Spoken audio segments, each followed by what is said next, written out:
Railway station का भूत। Ramesh railway station पर गार्ड की नौकरी करता था। उसकी शिफ्ट हाल ही में रात की हो गई थी और उसका ट्रांसफर एक ऐसे रेलवे स्टेशन पर कर दिया गया था जो काफी सुनसान और वीरान था। वहां से ज्यादा गाड़ियां नहीं गुजरती थी और प्लेटफॉर्म भी अक्सर सुनसान ही रहता था। उस स्टेशन पर ज्यादा पैसेंजर भी वेट नहीं करते थे। शहर की आबादी भी कम थी। रमेश इस बात से काफी नाराज था कि उसका ट्रांसफर ऐसी वीरान जगह पर कर दिया गया।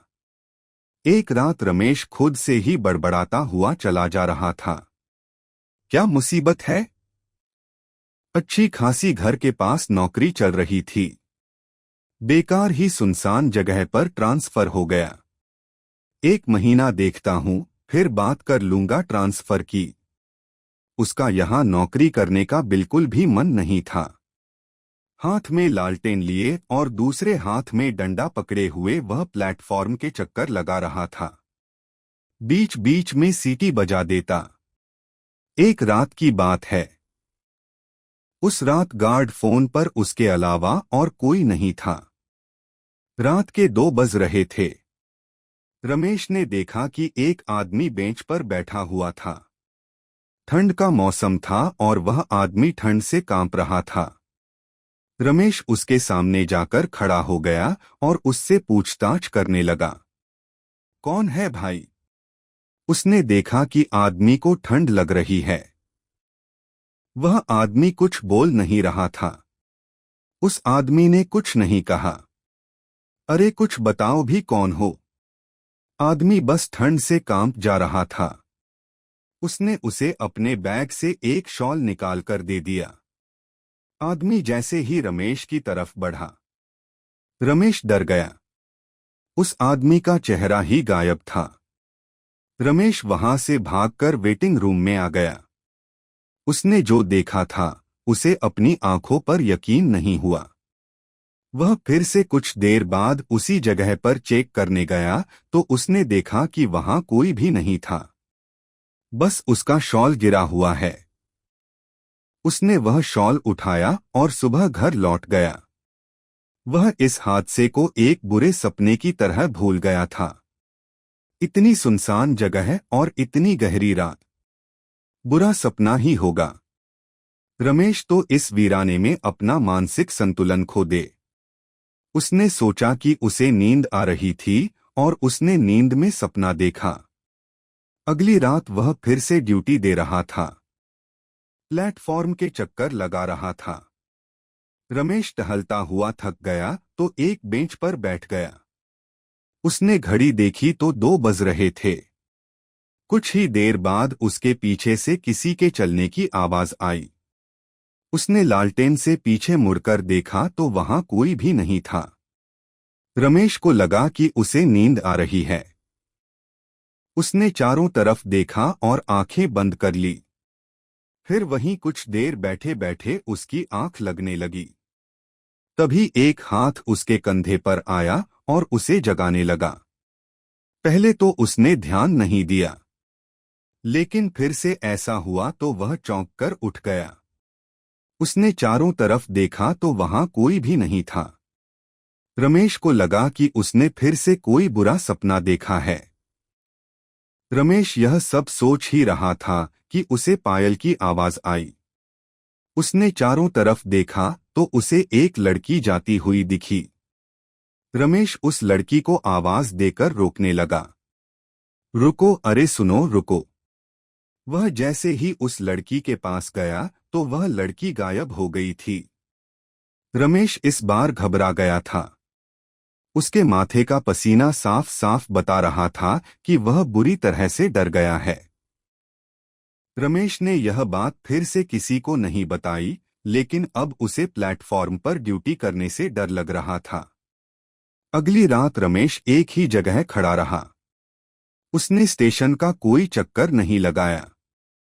कुछ देर बाद रमेश के पास एक आदमी आकर खड़ा हो गया और ट्रेन के बारे में जानकारी लेने लगा। रमेश को लगा कि कुछ गड़बड़ है। रमेश दूसरी तरफ देखने लगा और उस आदमी को नजरअंदाज करने लगा। उस आदमी ने फिर से रमेश से पूछा। इस बार रमेश को लगा कि यह कोई इंसान ही है। रमेश उस आदमी को ट्रेन के बारे में बताने लगा। तभी घड़ी में 2 बज गए। पूरा प्लेटफॉर्म घड़ी की आवाज से गूंज रहा था। रमेश ने घड़ी की तरफ देखा तो वह थोड़ा सा घबरा गया। उसके सामने खड़े आदमी ने उसके कंधे पर हाथ रखकर उसे जगाया तो वह होश में आ गया।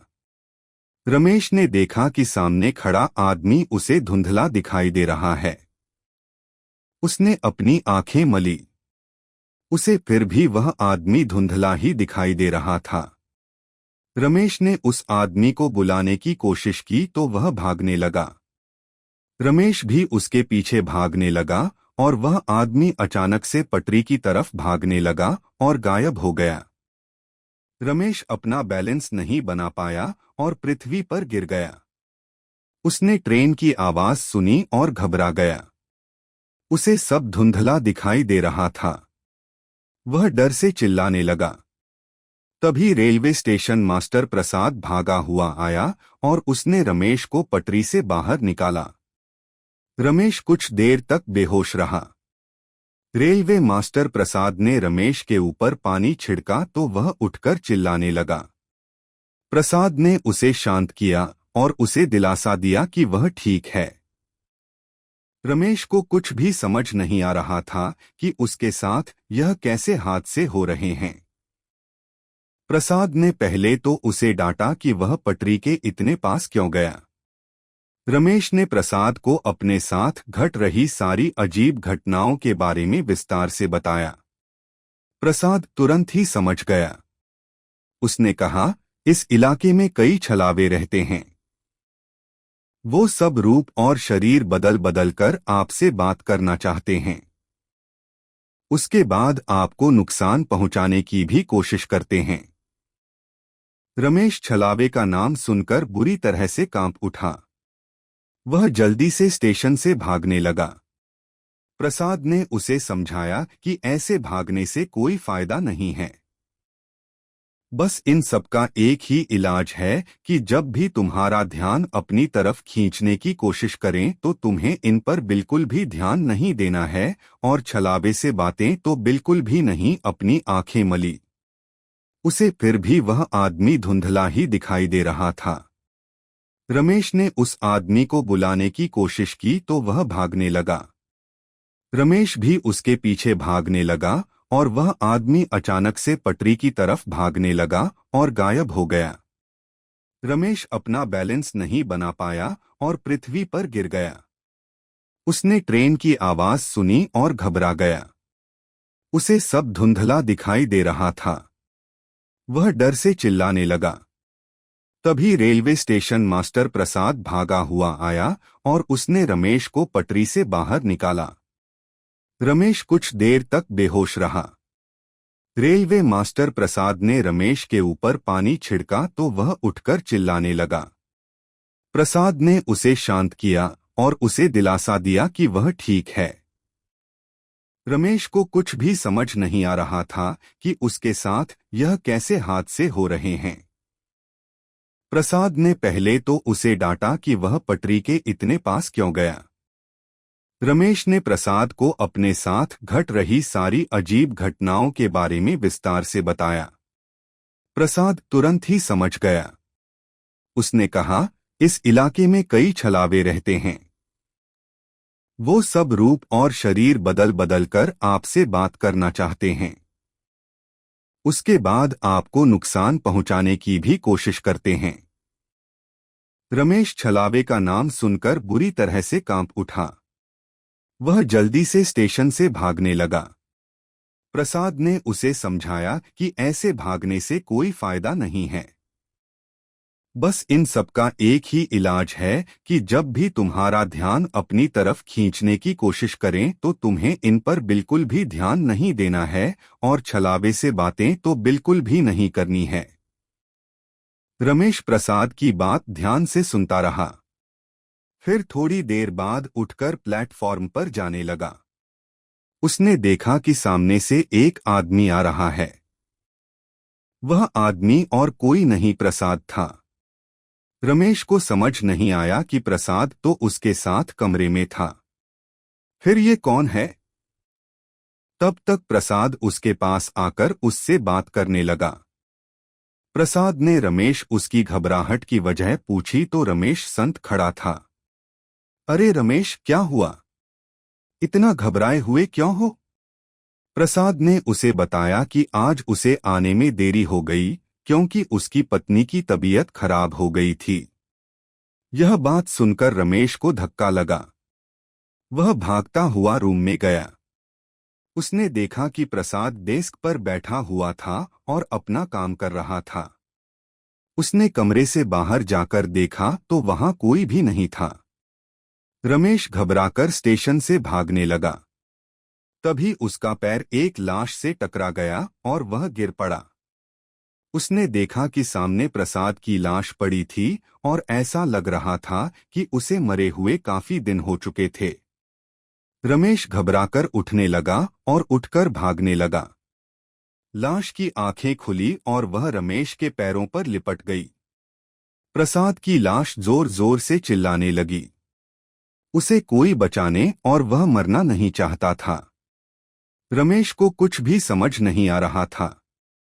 उसने अपनी पूरी जान लगा दी उस स्टेशन से बाहर निकलने में और घबराता हुआ रमेश उस स्टेशन से भाग गया। कुछ दिनों बाद एक नया गार्ड स्टेशन पर ड्यूटी करने आया। वह एक रात ड्यूटी कर ही रहा था कि तभी उसने देखा कि घड़ी में 2 बज गए थे। सारा प्लेटफॉर्म खाली था। तभी उसके कंधे पर किसी ने हाथ रखा। गार्ड ने देखा कि वहां कोई नहीं था। वह प्लेटफॉर्म के चक्कर काटने लगा कि तभी उसे परछाई दूर जाती हुई दिखाई दी। वह परछाई एक शरीर में बदल गई और उस गार्ड के पास जाकर खड़ी हो गई। गार्ड ने पीछे मुड़कर देखा और उसके सामने रमेश खड़ा था। Please like, share and subscribe.